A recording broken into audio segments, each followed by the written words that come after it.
4 Season 2. Kimbul mengakhiri panggilannya dengan syarat. Dia lega karena orang-orang Sean sudah datang. Tapi tunggu, saat satu orang mendekat ke tempat tidur, lalu dua orang di belakang saling berjaga di pintu masuk serta satu orang menghampiri Okan yang terikat. Kimbul merasa aneh. Kenapa dua orang harus menjaga pintu? Memang siapa lagi yang akan datang? Otak Kimbul berpikir cepat. Dia memperhatikan baju hitam yang dikenakan 4 orang yang baru muncul tersebut. Seingatnya, seragam anak buah Sean selalu memiliki logo perusahaan milik Sean di saku kanan atas seragamnya. Kenapa ini polos? Jangan dekati Nona Lanita. Kimbul cepat bereaksi dan menghalangi satu orang yang hendak menyentuh Lanita. Hei, kau kenapa? Aku mau membawa Nona Lanita pulang. Sahut orang itu sedikit berat. Pulang kemana? Tanya Kimbul. Ya, ke rumahnya. Di mana alamat rumah wanita ini? Sebutkan alamat lengkapnya. Kimbul berkata tegas seraya merentangkan tangan menghalangi orang itu hendak membawa Lani. Kau ini aneh. Ya tentu saja ke rumahnya. Kenapa harus tanya alamat?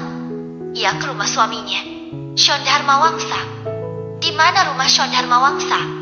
Sebutkan alamatnya beserta password khusus untuk bodyguard Sean Dharmawangsa. Kimbul tahu jika pada saat keadaan terdesak, para bodyguard Sean memiliki password yang hanya mereka sendiri yang tahu. Tapi Kimbul pun mengetahui password apa itu dari Purgandi, salah satu security di rumah Sean yang kerap mengobrol dengannya saat memasang CCTV. Lelaki yang ada di hadapan Kimbul mulai hilang kesabaran. Kedua rahangnya mengeras. Dia lalu menerjang Kimbul. Kimbul yang sudah waspada dari awal segera menangis serangan pria itu. Pergulatan pun terjadi. Kimbul melihat orang yang menghampiri Okan berusaha melepas tali pengikat Okan. Kalian keparat. Suruhan siapa kalian? Teriak Kimbul cukup kerepotan karena dua orang yang berjaga di pintu ikut menyerangnya. 4 lawan 1. Ternyata orang-orang berpakaian hitam itu cukup mumpuni dalam ilmu bela diri. Kimbul cukup dibuatnya kewalahan. Berkali-kali dia tersudut, dilempar dan dihajar dari berbagai arah. Kimbul sudah babak belur. Jurus terakhir Kimbul adalah mengeluarkan pisau lipat. Dia berhasil menusuk lengan salah satu dari mereka di antara sisa-sisa tenaganya. Saat Kimbul hendak menusuk bagian tubuh lain laki itu, dari arah belakang, kepalanya dipukul keras oleh pecahan botol minuman keras. Kimbul roboh seketika, wajahnya sudah lebam di sana-sini. Ada cairan merah yang mengalir dari kepalanya. Dia tersungkur, tapi tangannya melambai pada Lanita, berharap wanita itu bangun lalu melarikan diri. Namun dalam sekejap penglihatannya gelap gulita. Okan tersenyum melihat Kimbul berhasil dilumpuhkan. Dia tertatih-tatih melangkah menghampiri Kimbul. Kurang ajar lelaki ini. Habisi saja sampai tak bisa lagi bernapas. Berani-beraninya dia menyentuh anak seorang tarumanegara. Umpat Okan seraya menendang perut Kimbul yang sudah terkapar tak berdaya. Okan menoleh pada Lanita yang masih tergolek pingsan. Bawa laki-laki itu dan bereskan tempat ini. Kau, bawa gadis itu lalu bawa ke mobilku. Titah Okan. Baik, Tuan Muda.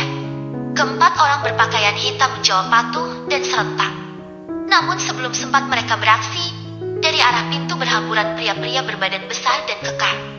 Mereka sama-sama berpakaian hitam, tapi kali ini ada logo perusahaan Sean di bajunya. Okan tentu saja terkejut. Dia tak menduga dengan kemunculan orang-orang Sean. Dalam waktu singkat, keempat orang yang tadi mengeroyok Kimbul berhasil dibekuk.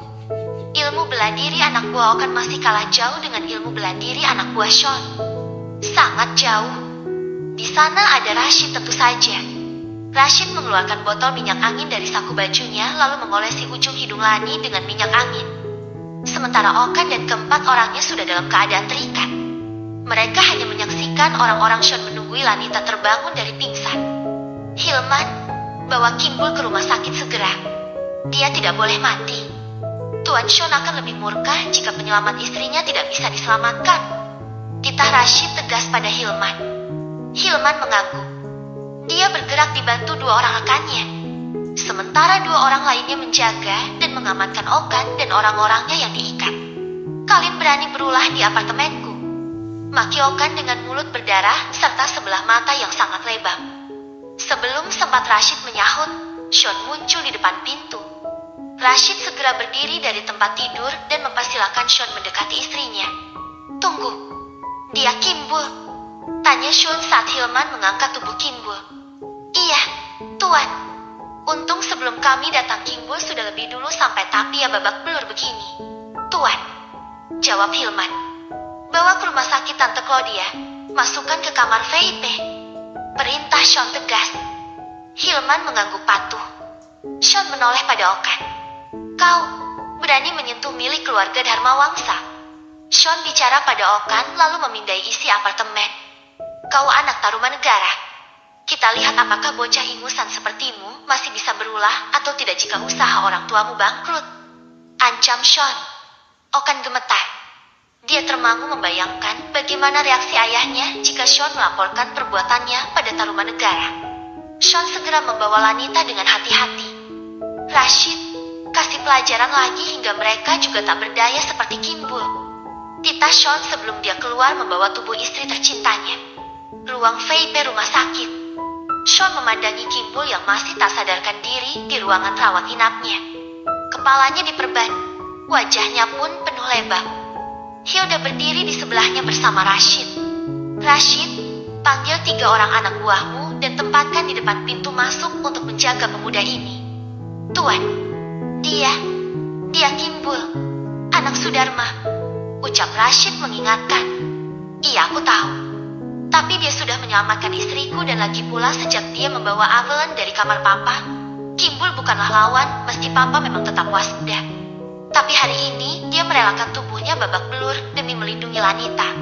Hilda, bilang pada semua perawat dan dokter, berikan pengobatan dan penanganan terbaik untuk pemuda ini." Titah Sean seraya berlalu meninggalkan ruangan Kimbul dirawat. Sean segera menuju ruangan Claudia. Di sana hanya ada Lanita dan Sharon. Lanita sedang duduk di sofa seraya meminum air madu hangat. Sementara Sharon duduk tumpang kaki dengan dagu terangkat sembari bermain ponsel. Sean masuk sendirian. Dia duduk di sebelah Lanita. "Sudah enak kan, sayang?" tanya Sean. "Manja," cibir Sharon seraya mendelik pada Lanita. "Maaf, aku hanya merepotkanmu saja," desis Lanita pelan. Sean menghela napas dalam. Ikut menyesalkan apa yang sudah terjadi pada Lani. "Istrimu ini ngeyel tingkat tinggi, tak habis pikir aku," gerutu Sharon. "Sudah ku bilang jangan dekati Marina, jangan dekati Marina. Malah makan siang bersama.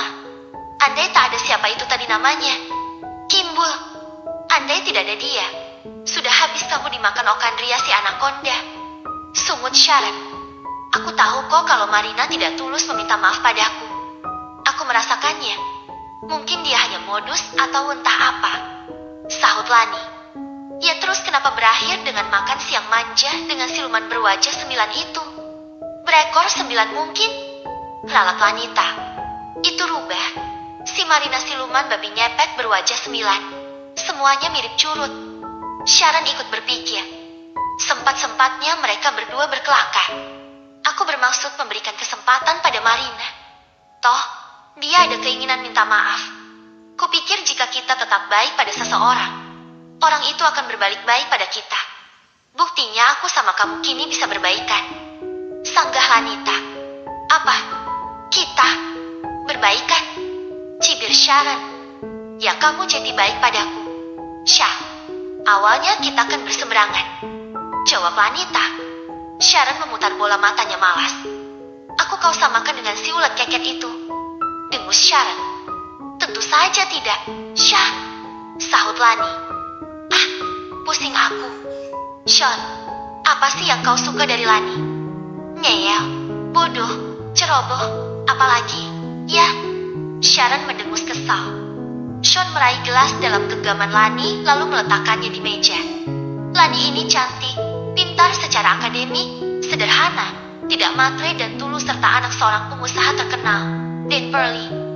Jika Lani juga memiliki sifat tegas dan pandai membaca situasi sepertimu, Lani akan menjadi manusia yang sempurna. Sedangkan di dunia ini tak ada manusia yang sempurna. Kesempurnaan hanyalah milik Allah Sweti. Maka dibuatlah kekurangan Lani, yaitu lugu dan polos alias bodoh seperti yang kau bilang, Syah. Tutur Sean panjang lebar. Sharon kembali memutar bola mata super malas. Betapa Sean sudah menjadi budak cinta Lanita.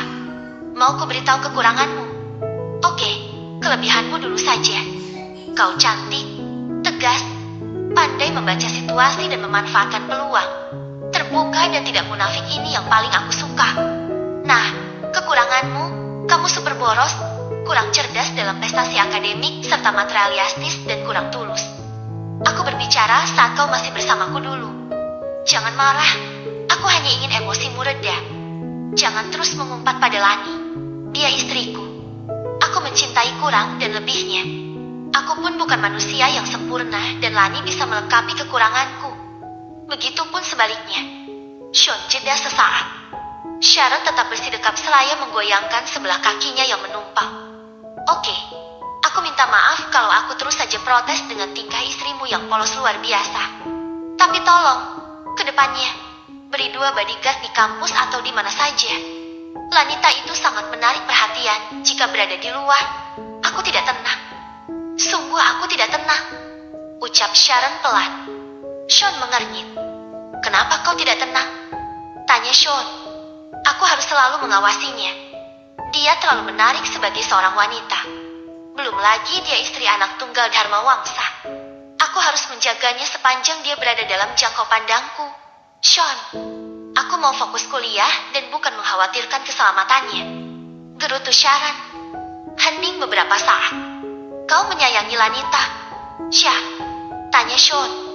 Sharon mengembuskan napas keras. Aku menyayanginya? Besar kepala sekali istrimu kalau aku menyayanginya. Sharon memalingkan wajah. Dia tak ingin Sean atau Lani membaca hatinya. Tapi kau begitu perhatian pada Lani, Syah, menjaga serta repot mengawasi Lani. Ya, itu karena dia anak Mama Dane saja. Aku sayang Mama Dane, jadi aku harus menjaga anaknya yang bodoh dan ceroboh ini. Itu saja. Sharon kembali memalingkan wajah dan tetap bersidekap. Sean mesem. Dia tahu Sharon enggan menunjukkan kasih sayangnya untuk Lani. Terima kasih kamu begitu mengasihi istriku. Ujar Sean berterima kasih dari lubuk hatinya yang terdalam. Tanpa mereka tahu, di luar ruangan, Dane bersandar di balik pintu. Dia mendengar semua percakapan Sharon dan Sean di dalam ruangan Claudia. Dane menyentuh dadanya lalu memejam. Sharon anakku, aku tahu di balik sifat manja dan borosmu, kamu punya hati yang baik.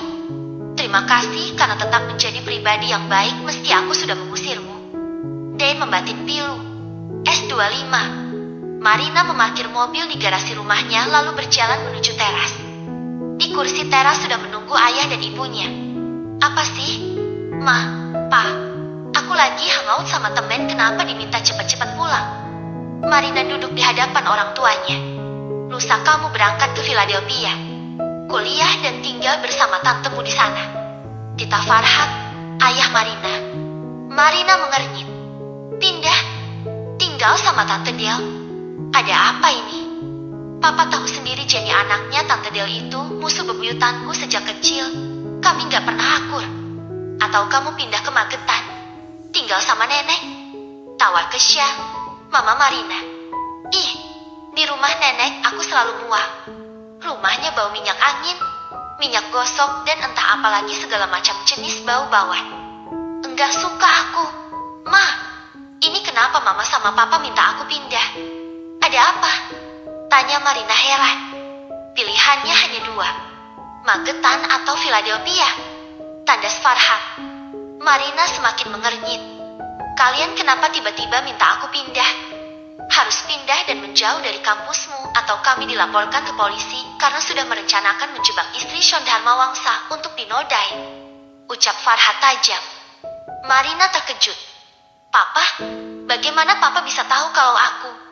Jadi benar, kamu sudah merencanakan penodaan pada istri Sean Dharma Wangsa? Cecar Farhat. Marina gugup. Dia tak menduga sama sekali ulahnya menjebak Lanita akan diketahui orang tuanya. Pasti si Dungo akan gagal menjalankan misi menodai Lanita. Gerutu Marina dalam hati. Aku bisa jelaskan. Pak, itu bukan rencanaku tapi ulah Okan, anak pemilik yayasan kampusku kuliah. Dia sangat menyukai gadis itu. Lanita, istri Sean. Terus kamu membantunya memuluskan rencana jahatnya pada istri pengusaha itu. Tukas Kesha. Ma, aku sudah lama terobsesi pada Sean Dharmawangsa sejak masih SMP. Sejak dia menolongku ketika aku dirundung teman-temanku. Ma, aku tergila-gila padanya dan aku tak rela dia menikah dengan perempuan manapun. Isak Marina akhirnya berterus terang. Farhad dan Kesha terbelalak karena terkejut dengan pengakuan Marina. Kamu, desis Kesha. Tak ada perempuan manapun yang boleh memiliki Sean selamanya. Pungkas Marina kacau. Farhad dan Kesha saling bertukar pandang. Ini jelas tidak bisa dibiarkan. Marina akan menjadi penghalang terbesar usaha yang selama ini Papa rintis dengan susah payah. Ucap Farhad tegas. Kau tahu, Nak, keluarga Dharmawangsa punya kuasa penuh untuk menghentikan aliran dana usaha Papa menjadi bangkrut dalam sekejap. Saingan terbesar kita adalah brand milik adik sepupu Aji Saka, Davin Pramudia. Kau tahu siapa Davin? Pengusaha kuliner kelas kakap dari keluarga Dharmawangsa. Saingan terberat usaha kita, Marina. Farhad berkata dengan napas yang mulai tak beraturan. Pah, tenang. Jangan semakin emosi. Kesha merengkuh bahu Farhad. Marina, papamu nyaris kena serangan jantung mendengar Sean Dharmawangsa menceritakan rencana jahatmu bersama teman kuliahmu. Untung saja Sean tahu kondisi papamu. Dia menjelaskan dengan amat sangat lembut serta santun. Dia orang lain. Yang istrinya dijebak oleh anak Farhad Kartono masih bisa memahami kondisi jantung ayahmu. Kalau kamu tidak mengambil dua pilihan yang Mama dan Papa tawarkan, kami terpaksa membawamu ke kantor polisi. Kesha tidak main-main dengan ucapannya. Marina melongo. Kalian tega melaporkan anak kalian sendiri pada polisi. Desis Marina tak percaya. Karena kami sayang padamu, Nak. Jangan terobsesi pada sesuatu yang sudah ditakdirkan tak akan menjadi milikmu. Lihat kondisi papamu. Jangan mempertanyakan kami tega atau tidak tega. Kau, sebagai anak, apa masih ada kepedulianmu terhadap papamu sendiri? Kau mau papamu kena serangan jantung? Kesha semakin mempererat rengkuhannya di bahu Farhad yang mulai gemetar. Ma, tapi, jika usaha papamu bangkrut, apa kau masih bisa bersenang-senang dengan uang kami? Tandas Kesha. Marina bersandar pasrah melihat Farhad yang menunduk seraya menyentuh dadanya. Dia lupa sudah berurusan dengan siapa. Orang tuanya adalah pengusaha kuliner yang sangat sukses. Dia terbiasa hidup enak dari kecil dan jika usaha papanya bangkrut, oh entah apa dia masih bisa hidup mewah atau tidak. Ah, sial. Dengus Marina seraya berlalu masuk rumah. Kesha mengusap punggung Farhad dengan cemas. Dia memberikan segelas air mineral di atas meja pada suaminya itu. Berharap Farhad tetap kuat dengan masalah yang disebabkan oleh anaknya. Mereka tetap akan memaksa Marina pergi jauh dari kehidupan keluarga Dharmawangsa jika tidak mau terjadi apa-apa dengan Farhad dan juga usahanya. Andai Marina tidak bisa diatur, suami istri itu sepakat melaporkan Marina ke polisi. Mungkin sebagai efek jerah dan tentu saja Marina harus memohon ampunan Sean dan terutama Lanita. Harus. Kediaman Tarumanegara. Di ruang kerjanya, Taruman sedang mencambuk Okan dengan gesper. Kondisi Okan yang masih babak belur tentu saja semakin menyedihkan saat ayahnya menyiksanya. Okan terbiasa mendapat penyiksaan fisik dari Taruman. Anak kurang ajar, sejak kecil selalu menyusahkan. Sekarang kau menantangku dengan membuat masalah. Hah? Taruman mencambuk punggung Okan dengan membabu buta. Ampun, Pak, ampun. Okan gemetar merasakan sakit luar biasa di punggungnya. Luka cambuk lama saja masih belum sembuh benar. Kini sudah dicambuk membabi buta oleh ayahnya sendiri. Pak, cukup. Kasihan Okan. Dia bisa mati kau hajar terus-terusan. Pekik Rose, Mama Okan. Apa kalian tahu siapa Sean Dharmawangsa? Papa sedang melebarkan sayap mengembangkan bisnis di bidang properti dan berharap kerjasama yang baik dengan pengusaha Dharmawangsa, tapi kau malah membuat ulah dengannya. Kak anak kurang ajar. Teriak Taruman dengan kedua mata melotot penuh amarah pada Okan. Ampun, Pak, Okan hilaf. Okan tergolek dengan kondisi yang sungguh menyedihkan di pojok lemari. Kau tahu? Yayasan yang menaungi 6 universitas dan 3 rumah sakit swasta milikku mendapat asupan dana dari perusahaan Dharmawangsa. Kalian tidak tahu aku 2 kali nyaris jatuh bangkrut, tapi 2 kali juga pengusaha Dharma Wangsa menggelontorkan dana untuk menutupi semuanya, dan kalian masih bisa hidup mewah seperti sekarang karena siapa? Taruman kembali mencambuki tubuh Okan. Rose hanya bisa menjerit dan memekik melihat anaknya disiksa oleh suaminya. Tangisnya yang mengiba tidak menyurutkan Taruman mencambuk tubuh Okan dengan kalak. Setelah Taruman merasa lelah sudah menyiksa Okan yang sudah terkapar, Taruman menggeloso di atas sofa. Rose menghampiri Okan dengan bercucuran air mata. Untuk menyentuh tubuh Okan saja dia kebingungan karena seluruh tubuh anaknya penuh luka. Kau harus bersujud meminta pengampunan Shon Dharma Wangsa, Okan. Kalau tidak, aku tak segan-segan memasukkanmu ke jeruji penjara. Aku lebih memilih penyuplai danaku daripada membelah anak yang bukan darah dagingku. Desis Taruman pedas. Rose dan Okan semakin tersayat mendengar ucapan terakhir Taruman. Cukup.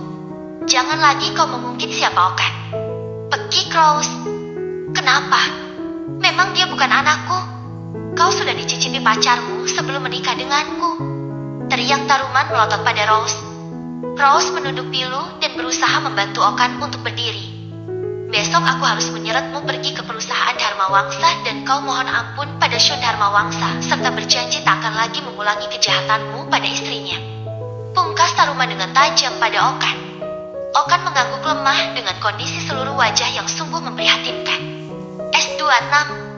Sharon berjalan di tempat parkir Faye dari rumah sakit.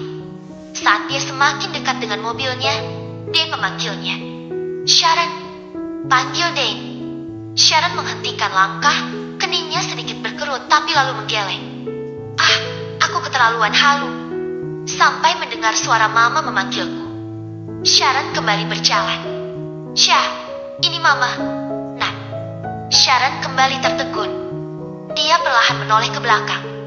Dilihatnya Dane berdiri dengan senyum keibuan yang sangat dia rindukan. Mama, desis Sharon. Dane mengangguk dan mendekati Sharon. Terima kasih sudah berhasil bertahan selama kamu berada di luar rumah mama, ucap Dane. Sharon sedikit membeku mendengar ucapan lembut Dane. Terima kasih sudah menyayangi Lani, ucap Dane lagi. Sharon baru tersadar sepenuhnya. Aku tidak menyayanginya, bantah Sharon pelan. Dia malu mengakui jika dirinya memang kerap memperhatikan Lanita. Sharon juga merasa aneh dengan perasaannya. Kenapa ada rasa cemas melihat Lanita yang kerap didekati beberapa lelaki di kampus? Sharon juga tidak nyaman melihat Lanita terlalu lembek menghadapi Marina yang jelas-jelas sangat terobsesi dengan Sean. Dane tersenyum dan menyentuh bahu Sharon. Nanti malam, apa kamu mau makan malam bersama Mama? Sharon terkesima. Apa barusan yang dibilang Dane? Mamanya mengajak dia makan malam. Mau? Ya, kita makan malam bersama Sean dan Lani. Sharon menelan ludah tak percaya. Dia kembali bisa mendengar kelembutan suara Dane yang selalu dia rindukan. Mama anggap diamu sebagai tanda setuju. Mama tunggu kedatanganmu di rumah, Sean nanti jam 7 malam. Sekarang Mama harus cepat-cepat kembali ke kantor. Jangan sampai tidak datang. Mama akan sangat kecewa kalau kamu tidak datang. Sharon masih membeku, apalagi saat Dane membelai sebelah kepalanya. Hingga Dane pergi dengan mobilnya lalu melambai padanya. Sharon masih saja berdiri di samping pintu mobilnya. Tapi beberapa detik kemudian dia tersadar lalu menepuk pipinya. Ah, aku tak bermimpi. Barusan memang Mama yang bicara denganku dan mengundangku makan malam, gumam Sharon. Sharon menelpon Sean saat itu juga. Halo, apa nanti malam ada acara dinner bersama Mama Dane di rumahmu? Tanya Sharon. Iya, kau datanglah. Sean pun mengundang Sharon. Sharon menutup telepon sepihak. Dia menggigit bibir bawahnya. Dane dan Sean mengundangnya makan malam sekaligus. Apa aku boleh mengajak Josh? Sharon mengirimi Sean pesan. Ya, ajaklah dia, balas Sean. Sharon segera masuk mobil dan menelepon Josh. Halo, kosongkan acaramu nanti jam 7 malam. Tita Sharon tanpa basa-basi. Apa kita akan makan malam berdua? Jawab Josh semeringah. Kita akan makan malam di rumah Sean, ucap Sharon. Oh, baiklah. Aku akan menjemputmu jam 3 sore. Acaranya jam 7 malam, kenapa jemputnya jam 3 sore? Tanya Sharon. Ya tak apa. berlama-lama bersamamu. Keke Josh. Sharon menutup telepon sepihak dengan dengusan kecil pada Josh. Dia melajukan mobil dengan berbagai kecamuk rasa di dada. Dane mengundangnya makan malam dan berkata lembut padanya tadi. Seketika air matanya menitik, Sharon merasa terharu dengan undangan Dane. Kamar Sean. Sejak pulang dari rumah sakit Claudia, Sean mendiamkan Lanita. Di mobil pun tidak banyak bicara. Hingga sampai keduanya tiba di kamar, Sean tetap saja bungkam. Lanita sedikit peka. Maaf, aku merepotkanmu saja. Lanita menusuk-nusuk lengan Sean dengan telunjuknya. Sean masih diam. Dia sebetulnya marah pada Lanita hanya tega-tega berkata-kata kasar dan enggan menunjukkan kemarahannya di depan Sharon. Jadi Sean memilih untuk mendiamkan Lanita saat sudah berdua. Lani cemberut. Dia memeluk Sean dari belakang, merasakan hangat punggung suaminya. Aku cuma ingin Marina jadi baik kalau aku tetap baik padanya. Marina bukan Sharon. Lani. Akhirnya Sean membuka suara. Dia gadis yang terobsesi padaku. Memangnya kamu tidak merasa cemburu atau merasa terancam dengan obsesi Marina padaku? Aku hanya percaya padamu. Lani semakin mengeratkan pelukannya. Sean bukan tak menyadari kekurangan istrinya yang terlalu lugu, tapi dia merasa gemas karena kelugun Lani kerap membuatnya nyaris celaka. Dia menghela napas panjang dan dalam. Sean harus bisa menerima kekurangan Lani. Dia teramat mencintainya. Sean melepas tangan Lani yang melingkar erat di perutnya, lalu memutar tubuh menghadap Lani seraya meraup wajah mungil istrinya itu. Dengar, jangan masuk kuliah dulu selama beberapa hari. Saat kamu kuliah lagi, kemanapun kamu pergi kamu dikawal anak buah Rashid. Aku tak mau dibantah, ucap Sean pelan tapi tegas. Kau memaafkan kecerobohanku? Cicit Lani. Ya mau tidak mau. Aku menikahimu paket lengkap. Sudah harus kuterima semua kurang dan lebihmu. Belajar membaca situasi dan kondisi, sayang. Jangan terlalu baik. Jangan terlalu lugu, tapi jangan terlalu ingin tahu juga. Nasihat Sean. Lani mengangguk sendu. Maafkan aku. Sean mengembuskan napas keras. Dia memeluk Lani dan menenggelamkan kepala istrinya itu di dadanya. Nanti malam aku mengundang Sharon makan malam. Lani melepas pelukannya. Dia tersenyum riang. Ah, terima kasih. Aku senang. Jadi nanti Sharon bisa makan satu meja dengan Mama. Semoga saja hubungan mereka semakin membaik. Sean mengecup kening Lanita. Aku harus ke ruang kerja. Ada Zoom meeting dengan klien dari Vietnam. Ya sudah, sana. Terima kasih sudah mau menerima kurang dan lebihku. Lani mengecup bibir Sean. Sean menghujani seluruh wajah Lani dengan ciuman. Bersyukur karena Lanita masih terselamatkan dari niat jahat Okan. Sean kemudian berlalu ke ruang kerja. Sementara Lanita memilih untuk merebahkan diri dan melanjutkan membaca novel kesayangannya di aplikasi Visual. Tak terasa 2 jam berlalu. Lanita nyaris tak menyadari jika Sean sudah kembali ke dalam kamar. Sean senang melihat istrinya aman di atas tempat tidur. Andai saja universitas bisa dimasukkan ke rumah. Biar saja semua dosennya yang datang ke rumah mengajari Lani. Kamu baca novel apa lagi sampai aku dari tadi warawiri di kamar kamu cekin aku? Tanya Sean. Lanita mengerjap. Dia menoleh seraya mengucek matanya. Ini aku baca cerita suami bohongan. Tokoh utama prianya kembar. Karena suatu hal, si pria yang wajahnya sama menggantikan seorang suami yang menghilang. Tapi jadinya si suami pengganti ini bucin banget sama istri pura-puranya. Cuma mungkin gak dapat slot promosi di aplikasi. Jadi view-nya sedikit padahal seru banget. Bucinnya si pria pengganti ini mirip kamu. Sayang, segala apa yang dibutuhkan istri bohongannya dipenuhi. So sweet sekali. Tutur Lanita panjang lebar. Karya siapa? Tanya Sean. Karya Siddhar Karami. Dia salah satu penulis favoritku. Apalagi novelnya yang berjudul Cinta 90 kg.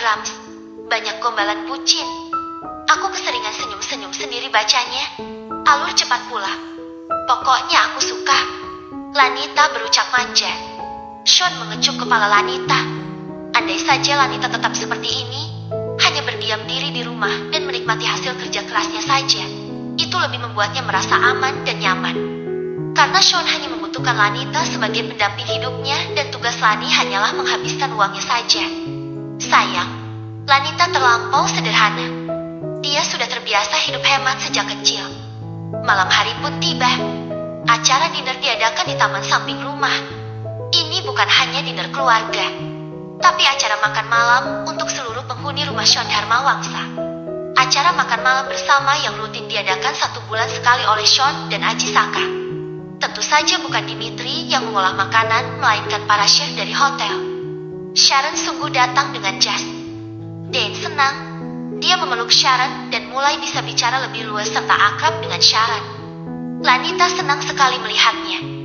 Namun di antara kesenangan Lanita, Sharon menangkap kegelisahan pada gadis itu saat melihat Susanna dan Saskia sedang bercengkerama membincangkan kehamilan mereka. Wajah Lanita menjadi redup. Sharon serius memperhatikan perubahan raut wajah Lanita yang kemudian menyelinap sendiri menuju kolam ikan mini di halaman depan. Apa dia merasa insecure karena belum juga hamil? Batin Sharon saat mengikuti Lani ke kolam ikan. Dilihatnya Lanita melempar roti sedikit demi sedikit ke kolam ikan. "Lan," panggil Sharon. Lani menoleh dan tampak agak kaget melihat Sharon. "Ngapain sendirian di sini?" tanya Sharon. "Ini, kasihan ikan-ikan. Kita pada makan senang-senang. Ikan-ikan juga mau pada ikut makan," jawab Lanita asal. "Kamu galau?" "Ya," selidik Sharon. "Galau? Galau kenapa?" Sharon menggigit bibir bawahnya seraya melihat Lani dengan seksama, tapi lalu dia berlalu dari hadapan Lani.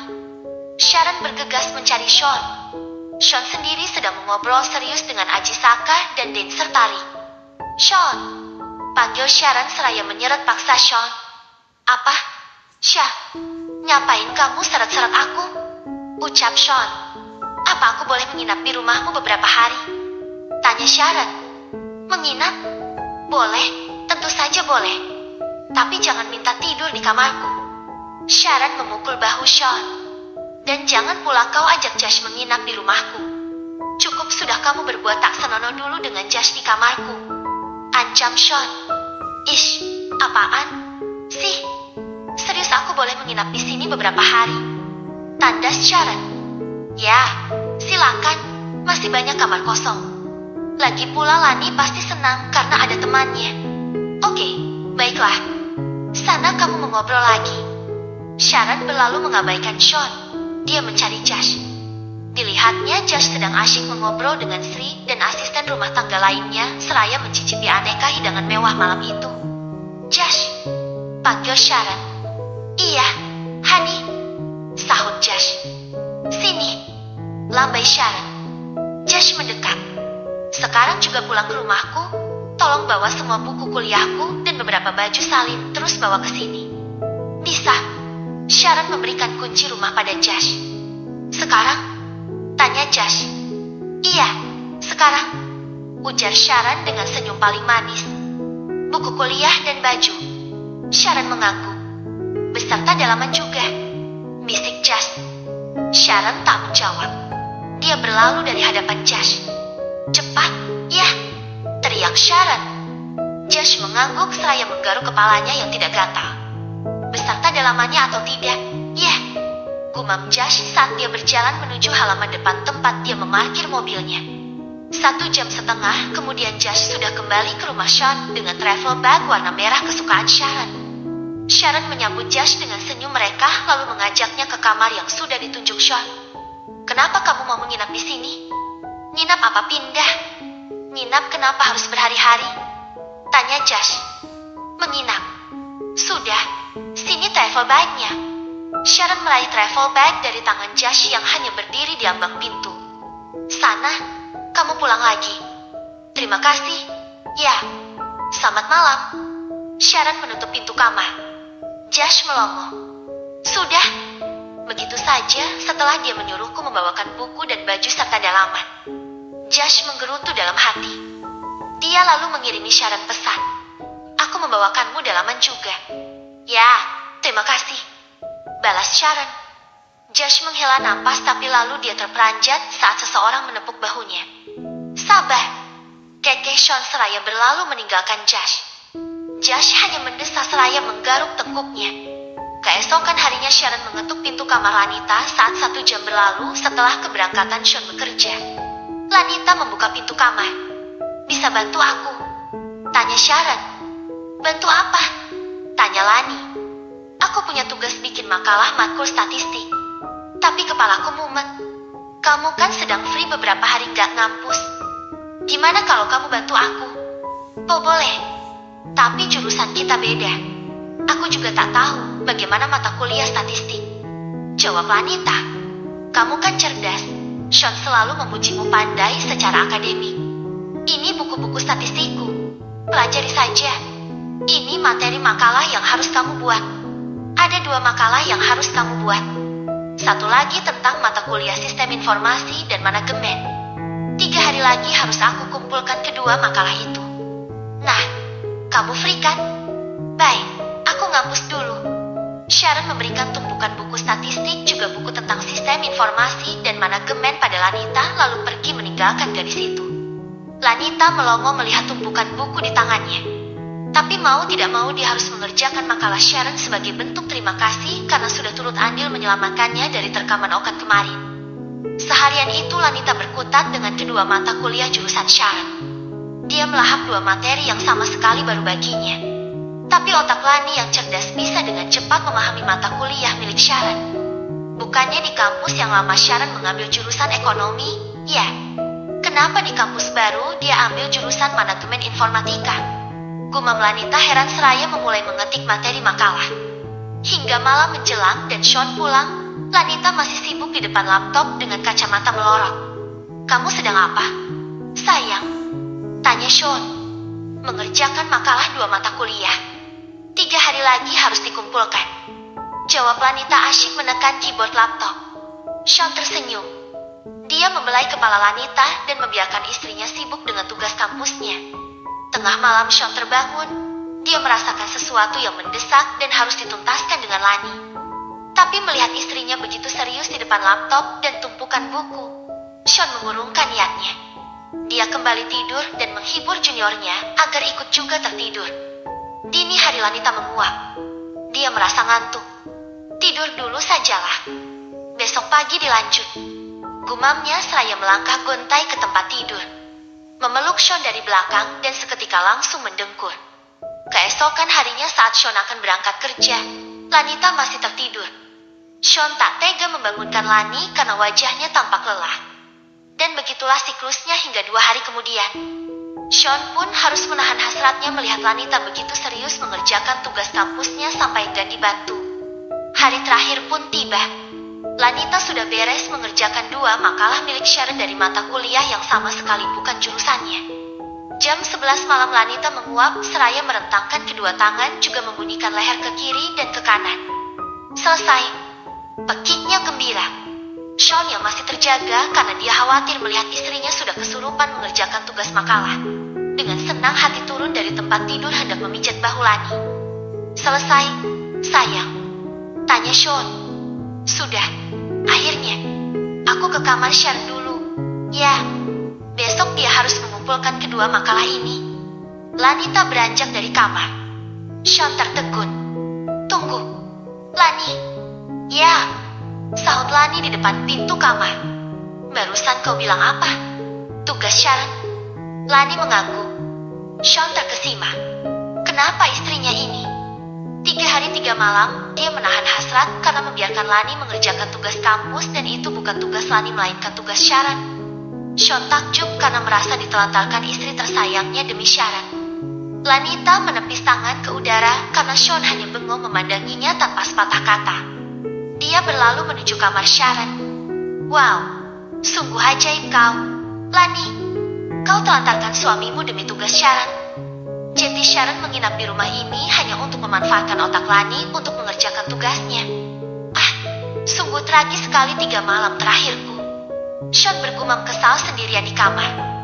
Dia naik ke tempat tidur hendak melancarkan protes pada Lani setelah istrinya itu kembali dari kamar Sharon. 5 menit, 10 menit, setengah jam. Lanita tak kunjung kembali. Kemana dia? Apa malam-malam masih membahas tugas kampus? Sudah mau jam 12 malam ini. Gerutu Sean. Hingga jam 1 malam Lani tak kunjung tiba. Sean keluar kamar menuju kamar Sharon. Diketuknya kamar Sharon, tak ada jawaban. Perlahan dibuka pintu dan Sean terperangah. Lanita meringkuk dengan sangat nyenyak di sebelah Sharon yang tidur dengan kedua kaki serta tangan terentang. Sean hanya menghela napas pasrah. Dia menyelimuti Lani serta membetulkan posisi tidur Sharon yang kesana kemari. Setelah menggeleng dan menepuk dahi, Sean menutup pintu kamar perlahan. Dia melangkah gontai kembali ke kamarnya. Keesokan harinya setelah Sean selesai mandi dan berpakaian, dia bergegas mengetuk kamar Sharon. Pintu terbuka, muncul Sharon dengan rambut basah dan handuk di bahu. Dia pun sudah selesai mandi dan mengenakan pakaian kampus. Sementara Lanita masih mendengkur halus. "Kamu menginap di sini hendak memperalat istriku untuk mengerjakan tugas kampusmu," cecar Sean tanpa basa-basi. Sharon mengernyit. "Memperalat?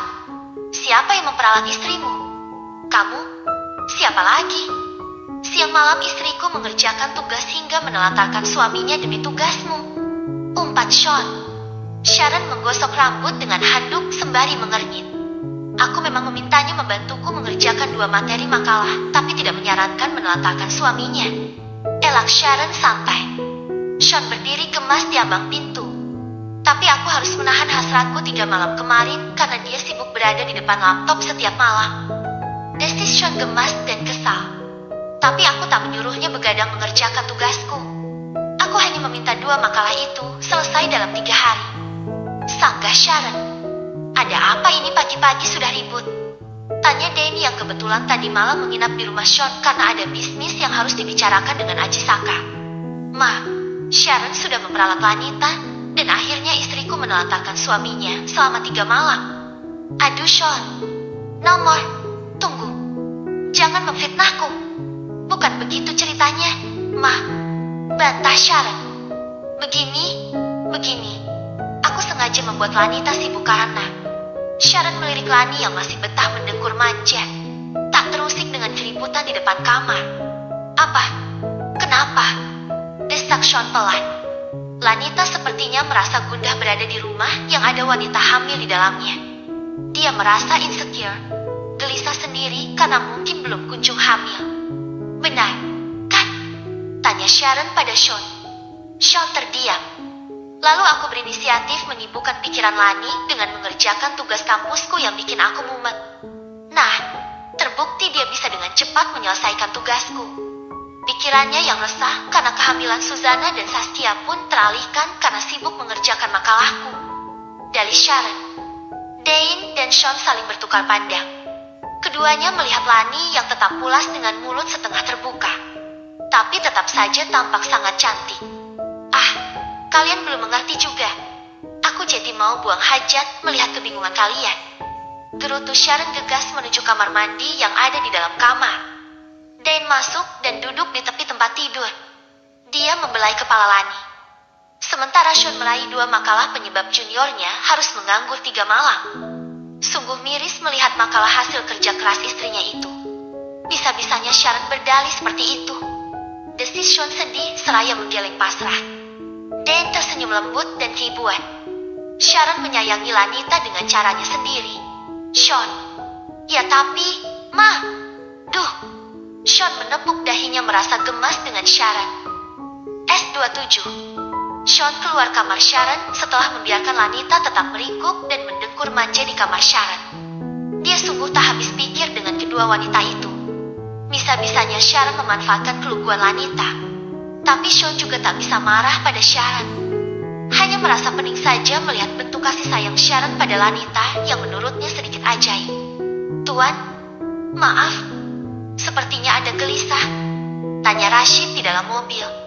Hilda yang duduk di sebelah Rashid pun melirik Sean dari kaca spion. Sean mendesah. Dia pun memijat pelipisnya. "Iya, sedikit pening dengan ulah perempuan. Ada-ada saja kelakuan Sharon dan Lanita. Sudah beres dari masalah kemarin. Mereka buat ulah aneh lagi di rumah. Tapi tak apalah, sepanjang istriku aman berada di rumah. Dia mau jungkir balik, salto, kayang atau hula hoop juga biarkan saja. Suka-suka dia," sahut Sean dengan wajah sedikit melas. Rashid memiringkan kepala karena dia berpikir apa kira-kira yang dilakukan Lanita di rumah yang bisa membuat Sean pening. Sis Hill, Anda pernah menikah, bukan? Tanya Rashid pada Hilda. Ya, jawab Hilda singkat. Apa kira-kira sikap istri yang bisa membuat kepala suami pening 3 keliling? Tanya Rashid. Apa? Ya, rumah berantakan. Jatah uang bulanan habis sebelum waktunya. Anak rewel? Hilda menjawab dengan nada bertanya. Semua itu tak mungkin. Rumah Tuan Sean rapi, uang seperti air terjun, selalu mengalir deras dan juga belum punya baby. Sanggah Rashid. Oh, yang paling membuat pening biasanya karena kurang asupan nutrisi untuk malam-malam yang panjang. Ucap Hilda. Minim jatah maksudnya, bisik Rashid. Yes, desis Hilda pelan. Rashid mengangguk berulang kali. Apa dulu kau seperti itu? Enggan memberi asupan nutrisi untuk jatah malam-malam yang panjang? Tanya Rashid khawatir. Iya, di saat aku lelah atau mengantuk. Jawab Hilda. Nona Lanita kelelahan karena apa? Ya, gumam Rashid heran dan pelan tapi tetap terdengar oleh telinga Sean meski sama. Kalian berdua cocoknya jadi pembawa acara gosip di TV. Gerutu Sean. Rashid dan Hilda saling berpandangan lalu menggeleng bersamaan. Kami tak mau jadi pembaca acara gosip. Sudah betah bekerja di keluarga Dharma Wangsa. Rashid dan Hilda kompak mengangguk seraya sama-sama mengacungkan jempol tangan mereka. Sean hanya bisa memutar bola mata malas melihat 2 orang bawahannya bertingkah konyol pagi-pagi. Setibanya di kantor, Sean sudah disambut oleh Taruman dan Okan di ruangannya. Sean tak menduga jika Taruman berhasil membawa Okan untuk meminta pengampunan. Taruman cukup menatap tajam Okan dan Okan pun tersungkur bersujud di dekat kaki Sean. Tuan, saya mohon ampun karena sudah berniat jahat pada istri Tuan. Saya berjanji dengan segenap jiwa raga tidak akan mengulangi perbuatan saya. Tubuh Okan gemetar. Tatapan tajam Sean kali ini menusuk relung kalbu Okan. Betapa pria tampan di depannya tampak masih muda tapi begitu berharisma dan mengintimidasi. Okan merasa dirinya benar-benar buruk. Sudah bukan anak kandung Tarumanegara tapi masih saja berpola angkuh dan jumawa. Miris sekali nasibnya. Andai dia punya kuasa seperti Sean, akankah dirinya menyiksa anak yang bukan darah dagingnya? Sean menatap lekat Okan. Tak ada kepura-puraan di wajah pemuda itu. Justru kali ini Sean melihat penderitaan dan kesepian di mata Okan. Sean mengernyit lalu menatap Taruman yang begitu ajri di depannya. Kau menyiksa anakmu? Tanya Sean pada Taruman. Taruman tentu saja terperanjat dengan pertanyaan Sean. Dia babak belur karena digempur oleh anak buahku. Sela Sean. Taruman bingung hendak menjawab apa. Sean melihat kesakitan di mata Okan. Kau sakit? Tanya Sean pada Okan. Okan bingung dengan pertanyaan Sean. Mukanya marah, memukuli atau mencaci maki, tapi malah mendapat pertanyaan tak terduga. Kenapa diam saja? Tubuhmu babak belur. Wajahmu lebam di sana-sini hingga aku tak bisa melihat bentuk wajah orang seperti apa. Kau kesakitan tapi masih sanggup berada di sini. Padahal laki-laki yang dihajar anak buahmu pun mengalami hal serupa dan dia masih berada di rumah sakit, tidak bisa bangun. Tapi kau begitu kuat ada di sini. Aku sudah memerintahkan anak buahku agar keadaanmu harus nyaris sama dengan orangku yang kau aniaya. Apa masih kurang penyiksaan anak buahku padamu? Tanya Sean panjang lebar. Okan menggeleng pedih. Tubuhnya remuk redam di sana-sini. Perih luka di sekujur tubuhnya harus dia tahan karena Taruman tidak akan memberi ampun jika dirinya hanya meringkuk tak berdaya. Mister Taruman, apa kau tidak punya belas kasih pada anakmu? Setelah diberi pelajaran oleh anak buahku lalu ditambah dengan penyiksaanmu harusnya dia sudah pingsan berhari-hari. Taruman bingung. Dari mana Sean tahu kalau dirinya sudah menyiksa Okan? Kau penasaran kenapa aku tahu kau menyiksa anakmu? Di pundak dan lehernya ada bekas luka lama dan luka yang bukan dari hasil kreasi anak buahku. Itu seperti luka cambukan. Anak buahku tidak pernah mencambuk lawan-lawannya. Di lengan anakmu pun seperti ada bekas luka cambukan dan itu masih baru. Coba tunjukkan perutmu padaku. Titah Sean pada Okan. Meski bingung, Okan menarik kaosnya. Nah, lebam biru di sana-sini di perut anakmu barulah itu pekerjaan anak buahku. Sekali pukul saja ada yang bisa langsung meremukan tulang belulang di dalamnya. Tapi untung saja anak buahku tidak sekejam itu pada anakmu. Sean jeda sesaat melihat tubuh Okan yang gemetar. Berbaliklah dan perlihatkan punggungmu. Titah Sean lagi. Okan dengan sekuat tenaga berbalik dan menarik baju bagian belakangnya. Ngilu dan perih yang mengiris menjalar di setiap pori-pori kulitnya. Nah, ini luka cambuk lama dan luka cambuk baru. Ini bukan pekerjaan anak buahku, ujar Sean seraya menoleh pada Taruman. Itu aku yang melakukannya, Tuan. Anak ini memang kerap membuat onar dan kejadian kemarin adalah yang paling fatal. Tentu saja aku harus menghajarnya habis-habisan. Maafkan aku, karena tidak bisa mendidik anakku dengan benar, Tuan. Taruman menunduk ajrih pada Sean. Sean tersenyum seraya mengangguk berulang kali. Selintas saja Sean bisa memahami kenapa Okan menjadi pemuda brengsek yang tak tahu diri. Siapa namamu? Okan. Di mana otakmu kemarin saat kau hendak menodai istri orang lain? Kenapa harus istriku? Jika ingin bersenang-senang, rumah karaoke plus-plus banyak. Kenapa begitu gigih bekerja sama dengan Hama Warang Marina untuk memperdaya istriku? Tanya Sean tajam. Okan tak berkutik. Ucapan Sean begitu pelan dan lembut, tapi tatapan matanya teramat mengintimidasi. Okan menangis. Dia merunduk dan kembali memohon ampunan Sean. Sean menghela napas kasar. Dia termenung melihat punggung ringkih Okan. Sean membungkukkan badan. Ingat, jadilah orang berkuasa dan semua akan kau dapatkan. Jangan jadi pecundang seperti sekarang. Sebagai lelaki apa kau tidak merasa malu? Tapi pesanku, saat kekuasaan berhasil kau raih, jadilah penguasa yang bijak. Jangan berlaku rendahan. Percuma, bawahanmu tidak akan pernah ada yang setia saat sang penguasa tetap bersikap seperti orang rendahan. Ucap Sean di dekat telinga Okan. Okan memejam. Ucapan Sean membentur dinding hatinya yang rapuh. Okan si Jumawa di kampus kini tak berdaya di depan seorang Sean Dharma Wangsa. Ditambah dengan kepedihan hatinya yang sering menderita karena Taruman kerap memanggilnya dengan sebutan anak haram. Sakit badan dan sakit hati sekaligus dirasakan Okan saat itu. Tuan, sepertinya aku harus kembali menghajar anakku. Penderitaannya belum seberapa dengan niat kejinya pada istri Tuan. Ucap Taruman dengan menunduk. Tidak usah, cukup. Kalau memang mau kau siksa lagi anak ini, kejadian istriku jangan lagi kau jadikan alasan. Sepertinya permintaan maafnya sungguh-sungguh. Dan kau, anak muda, saat lukamu sudah sembuh, minta maaf pada istriku. Tandas Sean tajam. Okan mengangguk berulang kali meski lemah dan lehernya pedih bagi ditusuk-tusuk sembilu. Menggerakkan lehernya sedikit saja dia harus menahan perih yang luar biasa. Bahkan dia masih bisa merasakan hangatnya cairan merah yang berasal dari lukanya yang besar-besar dan memanjang itu, luka cambukan Taruman. Sean memerintahkan Okan untuk kembali duduk di kursi. Sementara dirinya berbincang dengan Taruman membicarakan bisnis. Mister Taruman, aku sangat senang bekerja sama dengan orang kejam sekaligus ulas asih dalam waktu yang bersamaan. Semoga sifat ulas asihmu tidak hilang. Sayangilah dia. Pesan Sean pada Taruman sembari menoleh pada Okan. Okan terkesima. Betapa Sean begitu berharisma, kejam sekaligus bijaksana. Bagaimana bisa di saat seseorang dikuasai amarah, tapi tetap menyimpan lautan maaf di hatinya di waktu yang sama?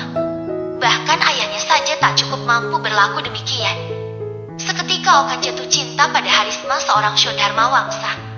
Dia kembali bersujud dan mengabaikan kesakitan di sekujur tubuhnya. Tuan, sekali lagi saya mohon ampun sudah berniat berlaku keji pada istrimu. Tuan, aku berjanji akan meminta pengampunan juga darinya. Okan tergugu di kaki Sean. Andai saja Taruman bisa mengontrol emosi sehebat Sean, sungguh Okan merasa tidak perlu mengais kasih sayang Taruman dengan ulahnya yang menjijikan. Sean mendesah dan mengembuskan napas keras.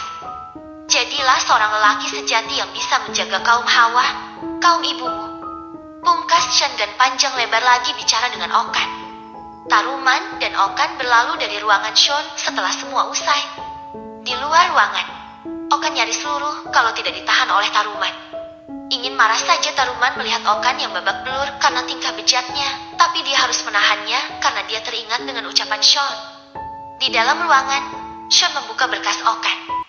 Dia menemukan fakta jika Okan bukan anak kandung Taruman.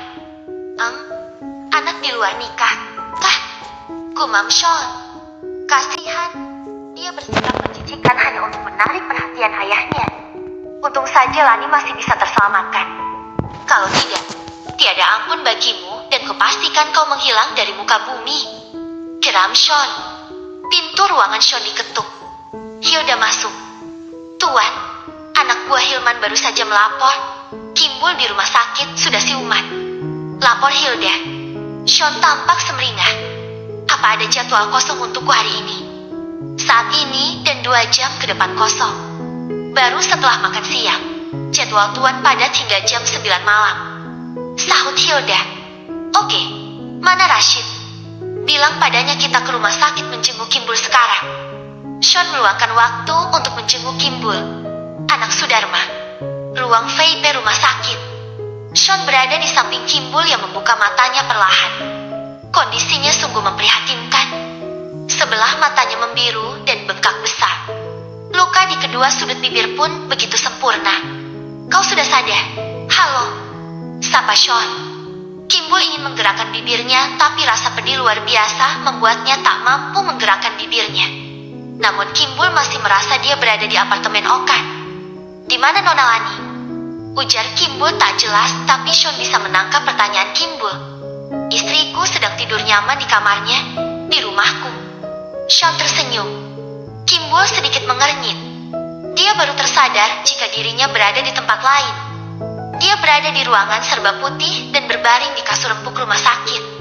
Kau berada di rumah sakit setelah menjalani operasi tulang tengkorak. Kemarin dokter mengatakan sesuatu tentang otakmu, tapi sekarang sudah aman. Kau berhasil melewati masa kritis. Terima kasih sudah bertahan hidup. Ucap Sean menyentuh lengan Kimbul. Kimbul merasa pusing di bagian belakang kepalanya. Tapi dia senang mendengar Lanita sudah aman dan Sean berdiri tersenyum di depannya. Bertahanlah dan segera pulih. Terima kasih kau sudah berkorban untuk menyelamatkan istriku. Aku tentu saja mengupayakan pelayanan terbaik di rumah sakit ini untuk kesembuhanmu. Ucap Sean merasa lega karena Kimbul sudah tampak baik-baik saja. Terima kasih, Tuan. Ucap Kimbul tidak jelas. Sean mengangguk. Jangan memaksa bicara. Aku kesini hanya sebentar. Memastikan penyelamat istriku baik-baik saja. Cepatlah pulih. Sean menepuk-nepuk bahu Kimbul pelan. Kimbul merasa terharu. Sean begitu baik memperlakukannya padahal dia jelas-jelas adalah anak Sudarma. Orang yang sudah tega meracuni mamanya hingga tewas. Di dalam lift saat hendak menuju parkiran VIP, Sean bicara pada Rashid dan Hilda. Saskia harus bertemu Kimbul. Mereka memiliki tali persaudaraan. Kasihan sekali Kia dan Aleska. Semoga saja Aleska segera sadar dari komanya. Liris suara Sean. Dia prihatin dengan keadaan sepupunya itu. Jam 11 malam Sean tiba di rumah. Kali ini Lanita menyambutnya dengan senyuman mereka. Sean diam saja. Dia masih merasa gemas dengan Lanita. Jari jemari Lanita bermain di dadanya. Menusuk-nusuk manja mencari perhatiannya. Halo, Tuan Tampan. Apa kau masih marah padaku? Ucap Lani memainkan jemari tangan kanannya. Ya, aku masih marah. Lani memainkan jemari tangan kirinya. Aku minta maaf. Ucap Lani lagi merundukkan jemari tangan kanannya. Tapi lalu ke-10 jari tangannya menusuk-nusuk dada dan perut Sean hingga Sean merasa kegelian. Hentikan, Lani. Aku geli. Ujar Sean sembari memejam. Bibir Lanita mengerucut. Dia cemberut. Sayang, aku minta maaf. Kemarin Sharon minta bantuanku. Rajuk Lanita manja. Jika Lanita sudah merajuk manja, Sean selalu lulus sebetulnya. Tapi kali ini dia mencoba jual mahal. Biar saja Lanita membujuknya dengan berbagai cara. Lanita memang lugu, tapi dia perayu ulung untuk meredam kekesalan hati Sean.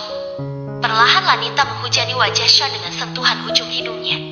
Lani menghidu seluruh aroma tubuh Sean dari atas hingga ke pusat asmara yang seharusnya bisa dituntaskan di malam-malam kemarin. Sean masih bergeming. Dia benar-benar menikmati aktivitas Lani merayu dirinya. Ingin hati berlama-lama, tapi karena Lani membuatnya panas dingin seketika.